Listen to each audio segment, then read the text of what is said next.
네, 안녕하세요. 부영부재TV의 형 김창경입니다. 네, 오늘은 매매 사례를 보기 전에 먼저 거래량부터 확인을 해볼게요. 6월 달에 총 128건의 거래가 있었고 5월 달과 비교를 하자면 5월 달에는 147건, 4월 달에는 122건이 거래가 됐죠. 그리고 10억 이상의 건물을 거래량을 보자면은 10억 이상으로는 5월 달에는 122건, 6월 달에는 106건으로 나와서 이것도 마찬가지로 좀 많이 줄어든 경향이 있었죠. 이번 달에 제가 봤을 때 강남권이나 서초 이쪽으로는 거래가 많이 된 것 같은 느낌이었는데 왜 거래가 안 됐는지 확인을 해보니까 다른 곳에서 거래량이 뒷받침이 안 됐던 것 같아요. 구별로 거래량을 한번 확인을 해봤습니다. 4월부터 6월까지의 거래량을 집계를 해봤는데 강남구는 4월 달에 20건, 5월 달에 16건, 6월 달에 16건 꽤 많이 거래가 되고 있죠. 총 106건 중에 16건이 강남구에서만 거래가 됐다 보니까 거의 한 20%가량을 차지를 하는 그런 모습을 보이고 있어요. 이걸 보시면은 최근 트렌드가 어느 지역을 많이 선호하는지를 좀 볼 수 있을 것 같아요. 하지만 역시나 이제 강남구가 4월, 5월, 6월 가장 인기가 있는 선호하고 있는 지역이라는 것을 확인할 수가 있었습니다. 그러면 현재 대출 금리가 어떻게 되는지 확인해 보시죠. 네, 현재 8월달 8월 7일 기준으로 3년 금융채가 4.2%가 나왔고요. 여기에 일반적인 가상금리 1.3%를 더하면 현재 3년 고정금리로 약 5.5%가량의 대출을 받을 수가 있는데 은행에서 좀 특판 대출을 많이 하고 있는 것 같아요. 그래서 일반적으로 가상금리가 1.3%가 나와야 일반적인 마진이 붙은 가상금리인 건데 최근에는 0마진을 때리면서 한 0.6, 0.7 정도의 금리도 주고 있어서 정말 싸게 받으면 1년 고정으로 4.4%, 4.5%까지도 나올 수 있었습니다. 그럼 7월 달에는 어떤 건물들이 소유권 이전이 됐는지 바로 확인 한번 해보시죠.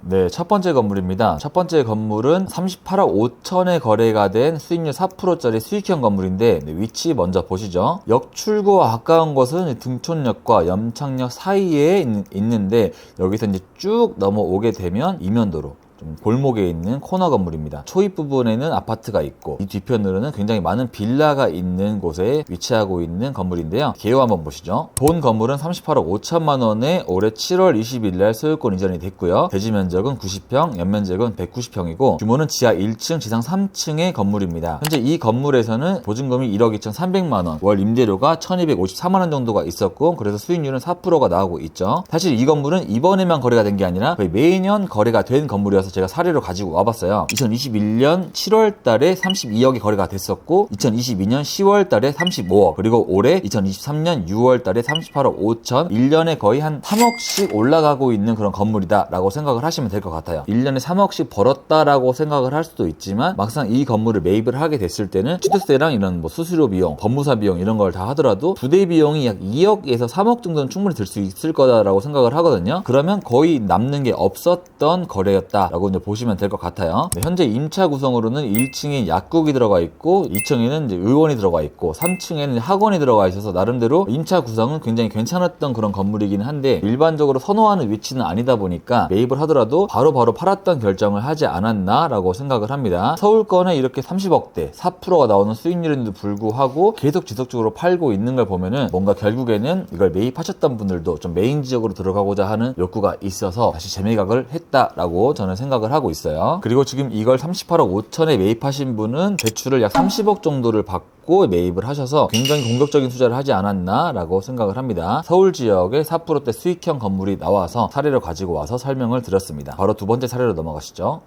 네, 두 번째 사례입니다. 두 번째 사례는 강남에서 이제 보기 드문 50억대 건물이 매매가 돼서 이제 가지고 와봤는데요. 위치는 이제 신노현역이랑 강남역 사이에 있는 이 지역이고요. 이 지역은 전용 일종 주거 지역인데 이 라인에서 가장 유명했던 게 바로 이 건물이죠. 이 건물이 이제 김나영 씨가 전용 일종 주거 지역 건물을 1억 8천 정도에 매입을 해서 굉장히 화제가 됐었던 건물인데 거기서 도보로 한 3, 4분 정도 거리에 있는 이 박스에 껴있는 이 건물입니다. 개요 한번 보시죠. 본 건물은 58억에 저번 달 7월 14일 날 소유권 이전이 됐고요. 대지 면적은 81.89평, 연면적은 91평의 건물이고 규모는 지하 1층, 지상 2층의 건물입니다. 이거를 매입하신 분이 이제 평당 7천만 원 정도에 매입을 하셨죠. 전용 일종 주거 지역인데 이제 평당 7천만 원 정도면 제 생각에는 좀 세지 않나라고 생각을 하고 있는데 최근에 이쪽 라인으로 거래가 된 걸 걸 보면 대부분 한 7천에서 8천 사이에 거래가 되고 있어요. 네, 여기서 좀 더 벗어나서 1종 일반 주거 지역으로 갔을 때는 한 9천에서 1억 정도로 형성이 되어 있고 2종, 3종으로 가게 되면 1억 2천에서 1억 3천 정도로 형성이 되어 있는 게 현재 역삼동의 시세이지 않나 라고 생각을 합니다. 하지만 이제 이 건물은 코너 건물은 아니고 코너 바로 옆에 있는 이 건물인데요. 신축이 되어 있다거나 리모델링이 되어 있다거나 그런 건물은 아니고 매입해서 뭔가 신축 행위를 해야 되는 건물이었다 라고 보시면 됩니다. 그런데 이 건물을 매입하신 분은 이제 법인이 매입을 했는데 58억의 건물을 46억 4천만 원의 대출을 받고 매입을 하셨어요. 그러면 거의 현금 15억 정도의 투자를 하셔서 이 건물을 매입을 하신 건데 굉장히 공격적인 투자를 하시지 않았나 라고 생각을 하고 있고, 이제 현금 15억 가량으로 강남에 투자를 할 수 있는 땅 자체가 많이 없다 보니까 전용 일종 주거 지역이지만 이런 과감한 결정을 하지 않았을까 라고 생각을 합니다. 그럼 바로 세 번째 사례로 넘어가도록 하겠습니다.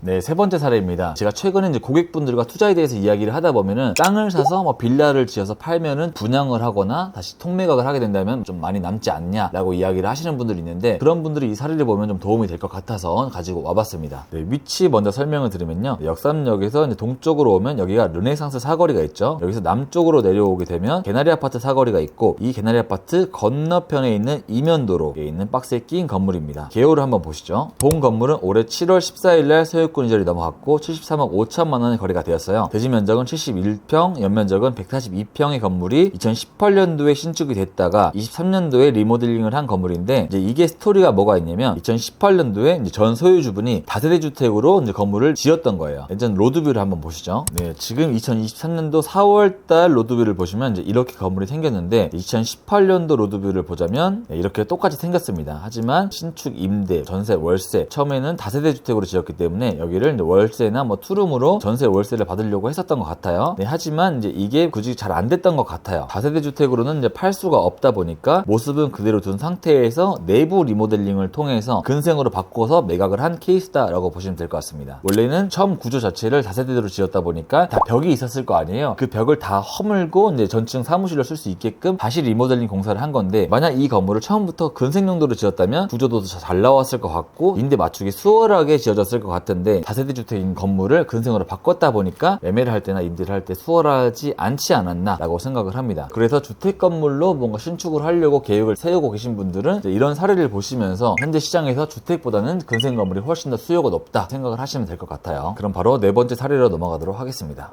네 번째 사례는 삼성동입니다. 위치를 설명을 드리자면 봉은사역 인근에 있고요. 이 라인이 지금 한전부지로 지금 공사를 하고 있는 지역이죠. 한전부지 건너편으로 오게 되면 좀 더 올라왔을 때 여기에 있는 이제 코너 건물인데요. 개요 먼저 보시죠. 본 건물은 올해 7월 20일날 소유권 이전이 넘어갔고요. 매매 금액은 110억, 대지 면적은 76평, 연면적은 147평의 건물이고 규모는 지하 1층, 지상 3층의 건물입니다. 토지 평당가는 1억 4,453만 원에 거래가 됐습니다. 제가 시세를 한번 설명을 드리자면 한전부지 인근으로는 평당 2억에서 2억 5천 정도 시세가 형성이 되어 있어요. 한전 건너편으로 와서 이 횡단보도 앞에 있는 이 대로변 건물, 3종 일반 주거 지역에 있는 건물이 평당 3억에 거래가 됐고요. 1억 4천 수준이면은 한 시세대로 거래가 되지 않았나라고 생각을 하고 있어요. 처음에 이제 이 건물도 나왔을 때는 한 100억 가량으로 이제 나왔었는데, 아무래도 이제 위치가 좋다 보니까 여기저기 사람이 붙어서 110억까지 올라간 다음에 이제 거래가 됐던 걸로 알고 있습니다. 그만큼 불경기라도 좀 위치가 좋은 지역에 있다, 수요가 많은 지역에 있다라고 하면 금액이 좀 올려서도 거래를 할 수 있는 그런 시장인 것 같기는 해요. 그래서 중개를 하고 있는 저의 입장에서는 경기가 안 좋더라도 목이 좋은 곳에 매입을 해놔야 나중에 시장 경기가 안 좋아져도 그때 선방을 할 수 있지 않을까라고 생각을 합니다. 네, 이렇게 8월 달에 거래량과 또 매매 사례를 알아보게 되었는데요. 빌딩 매입을 검토하신 분들은 이런 점을 참고하시면서 움직이면 좀 더 나은 빌딩 투자를 하지 않을까라고 생각을 합니다. 8월 매매 사례는 여기서 마치겠고요. 좀 더 좋은 정보와 신박한 매매 사례로 다시 돌아올 수 있도록 하겠습니다. 그럼 안녕.